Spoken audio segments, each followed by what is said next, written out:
Hello everyone, welcome to From the Star Wars Home Video Library. I'm your host, Nathan P. Butler. This is the last of 3 episodes in a row that are focusing on some Japanese LaserDiscs from the era of basically the early to late 1990s up through the year 2000. In the previous 2 episodes, we've looked at their special edition LaserDisc set from 1997 and their reissued special edition LaserDisc set with the episode 2 little special feature about Owen and Baru that was released in 2000 that was essentially their version of something similar to our VHS version in similar packaging. What we want to do now is sort of rewind back to the early days of actual boxed sets of any kind of Star Wars LaserDiscs in Japan, and really anywhere else. We saw the first actual box sets in the US on VHS in 1990, and then in 1992 with the reissue and a widescreen version coming. We didn't actually see a LaserDisc box set until 1993, and when we did, it was awesome, because it was the basis of all the THX remastering stuff we'd wind up seeing later. It was the so-called Definitive Collection.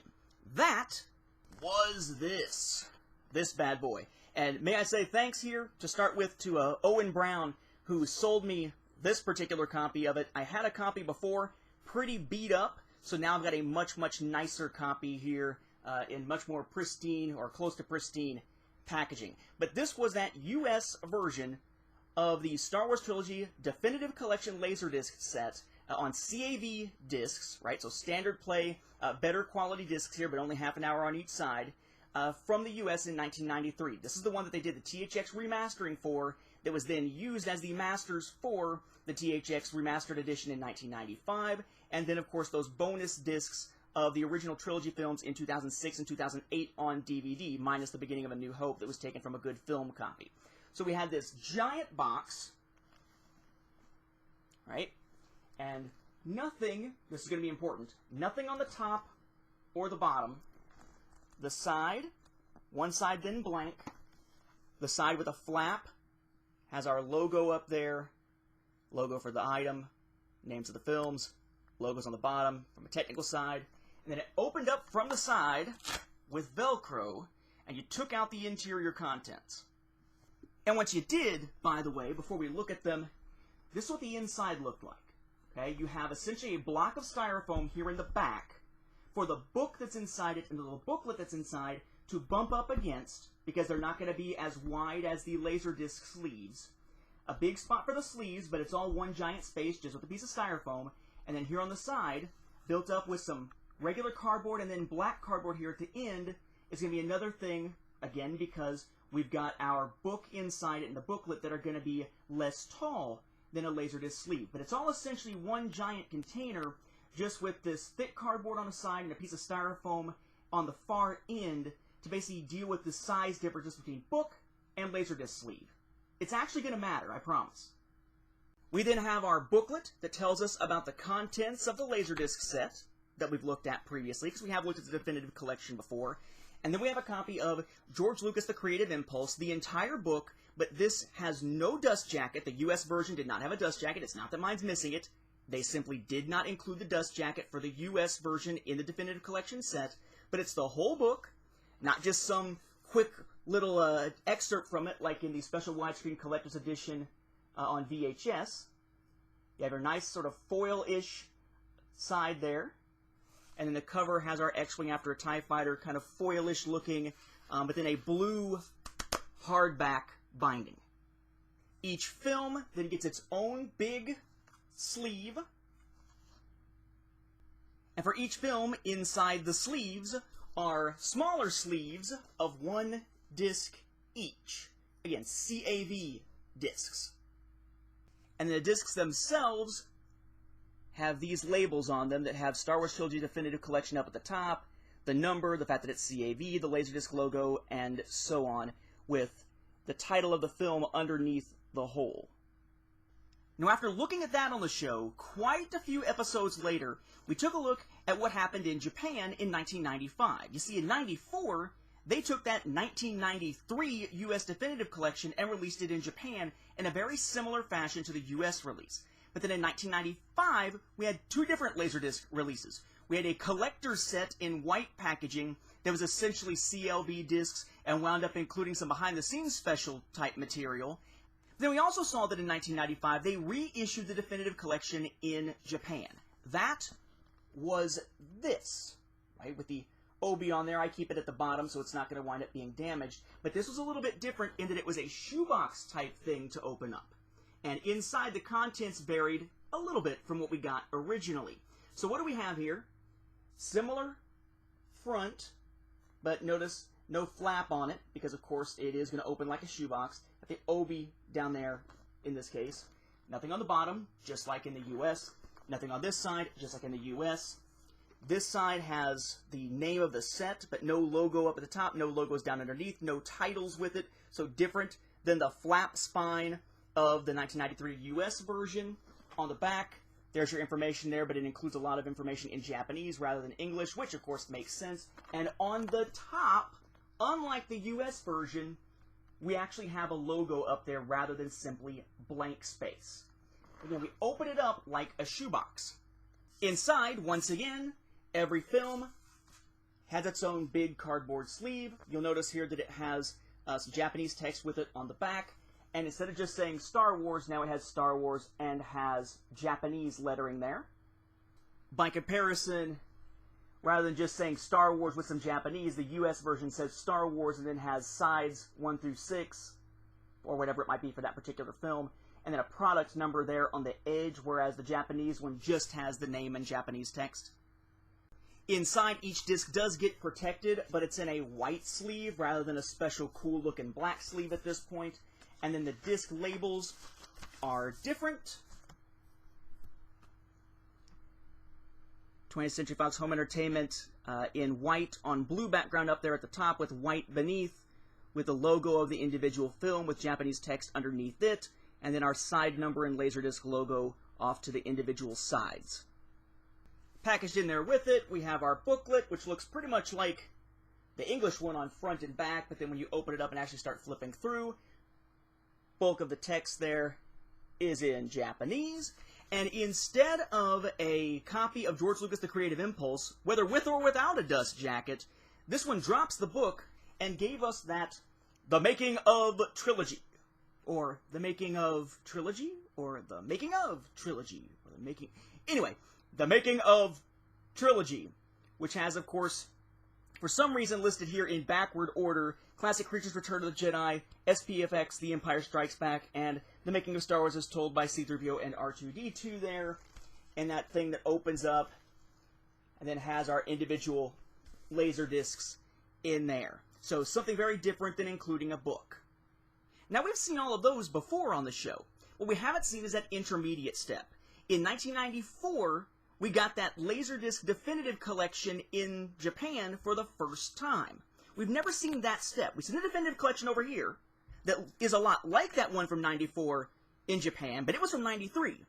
And we've seen how the Definitive Collection was re-released in 95 in Japan with different packaging and a slightly different bit of contents here, but we haven't seen the iteration that came before it. That's what we want to focus on now, the 1994 Japanese version of the Definitive Collection. That is this. Nice setup here. Unfortunately, mine was banged up when it came in the mail. It was probably banged up before the seller actually sent it through eBay. I guess I shouldn't bitch too much because I did get this for under $100. I think I got it for about $70 with shipping, which is insane because it usually goes for about $300, so I guess I got what I paid for. But some damage to it for me. Got a big old dent up here at the top that actually goes down and dented the Empire Strikes Back film inside it. Not the disc, but the cardboard slipcover inside it, because apparently that was the one on the top for some reason. And the flap I had to actually fix because the flap was completely detached. We'll take a look at that, I guess, here. But notice here from the front, looks basically like the US one. Edge, same. Other edge, well, same. Bottom, blank, same. Top, ding, ding, ding, there's a difference. I don't have the obi with mine. Okay, so if you're looking for a Definitive Collection set, and they don't show you the interior contents, and you're trying to figure out, is the one that they're offering the one from 93 in the US, or are they trying to sell me a 94 copy from Japan, look at the top, if they show it. If the top is blank, it's from the US. If the top has the logo, as was the case in 95 in Japan also, than it is the Japanese version. You'll also be able to tell if you look at the back, because way down underneath the English text, there is a line of Japanese text down there at the very bottom. But you won't be able to tell that off the side. Now, just like the US version of this, it does open up with a Velcro flap, and then we pull our contents out. This is where I had that damage for mine. This part was completely severed on this edge. You can see the cardboard bits through the fold here of the front flap, but that side flap was completely separated, so I had to use some black electrical tape on the inside to hold it, though now, you know, it looks fine basically from the outside, but on the inside you can tell there was damage. But look at the way they've designed this. Even though, in theory, these packages should be the same, they're not. Because what you've got inside here, you've got, again, your styrofoam down at the bottom, because the book that's in it isn't as wide as the LaserDisc packaging, but there is a separate cardboard shelf here that separates where the book and the booklet go from where the LaserDiscs go, which is not in the US version.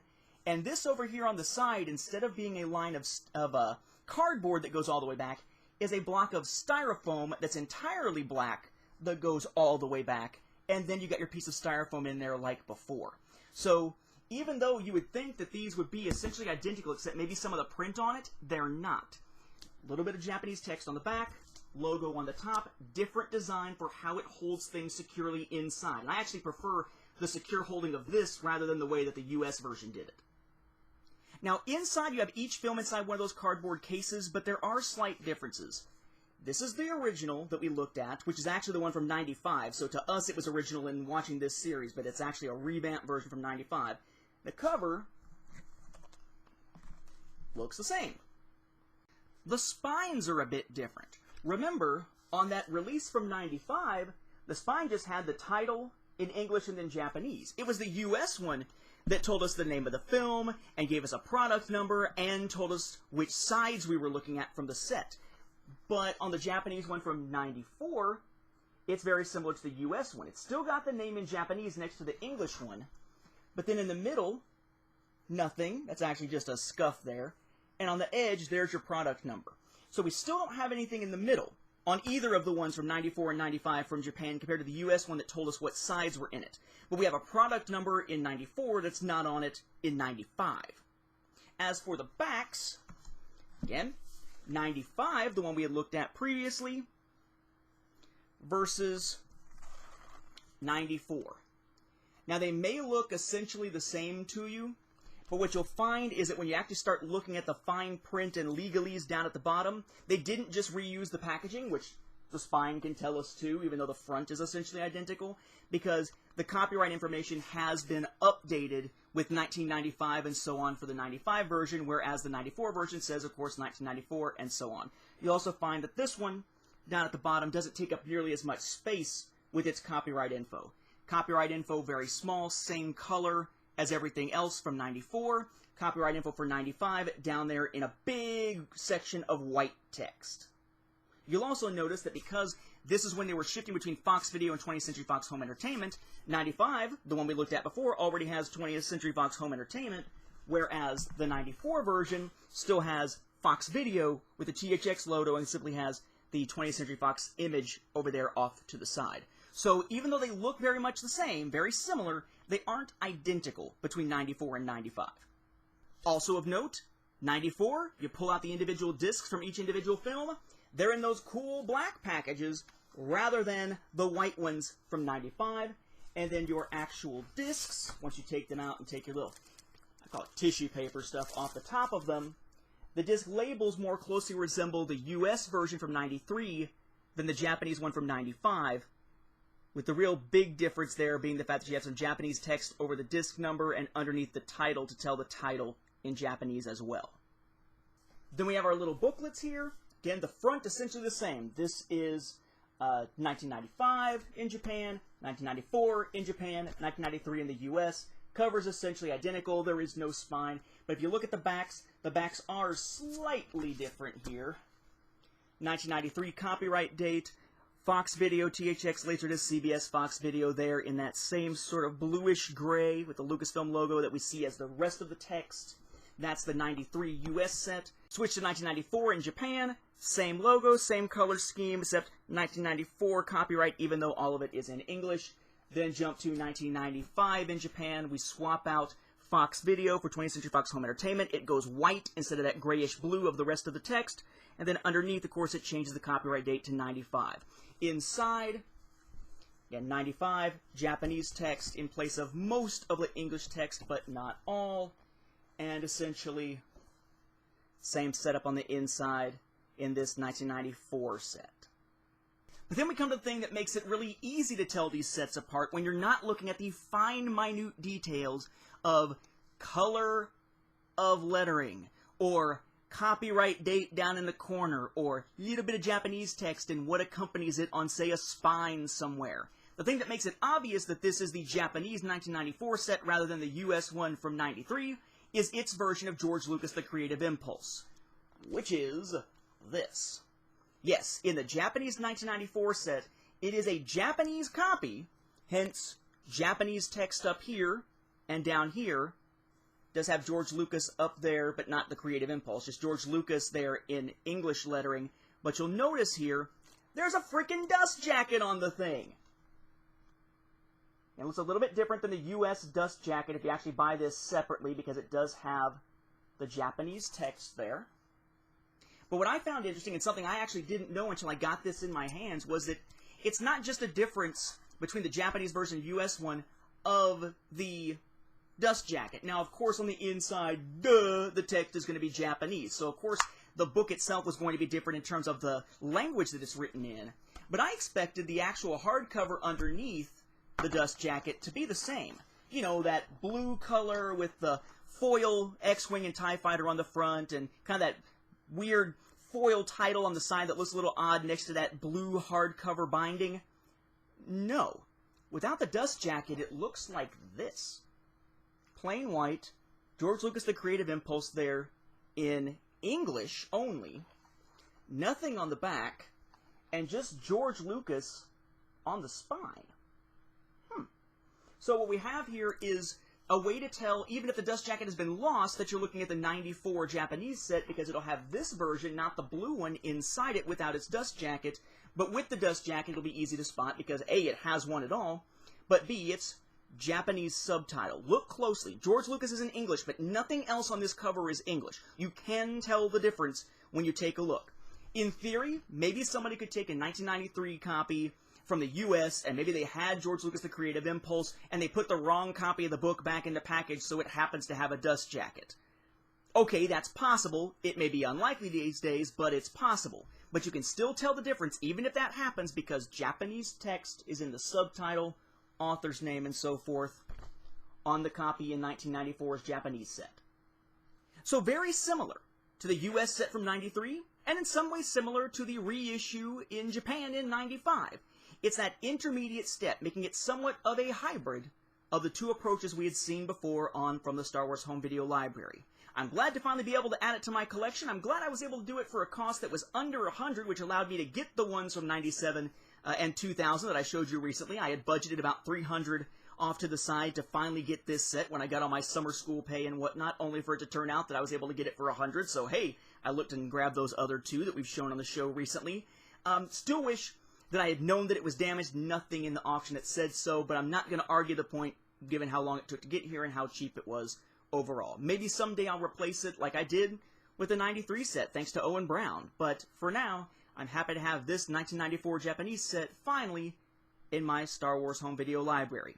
With that, we'll wrap up this episode. Thank you for watching, and may the Force be with the home video viewers.